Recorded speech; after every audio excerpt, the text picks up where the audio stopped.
Iceland faces sixth recent volcanic eruption.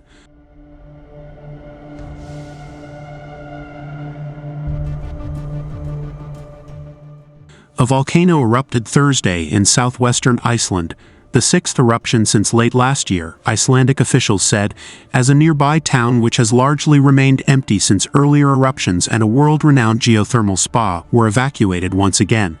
The Icelandic Meteorological Office said Friday a fissure nearly 2.5-mile long was spewing lava on the Reykjanes peninsula near the fishing town of Grindavik.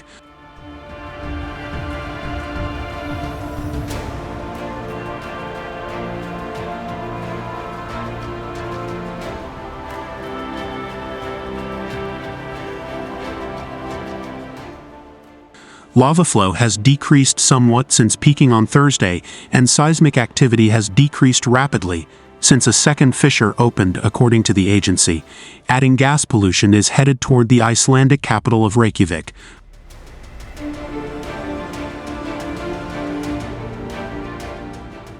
Iceland experiences several volcanic eruptions and earthquakes each year because of its position on a tectonic plate. Thursday's eruption is the sixth for Iceland since December, after eruptions in February, March, and May, the latter of which lasted through late June. In December, a volcano on the Reykjanes Peninsula erupted after weeks of thousands of earthquakes, prompting Iceland to evacuate Grindavik and the Blue Lagoon. Tourism in the country has reportedly decreased since the latest string of eruptions.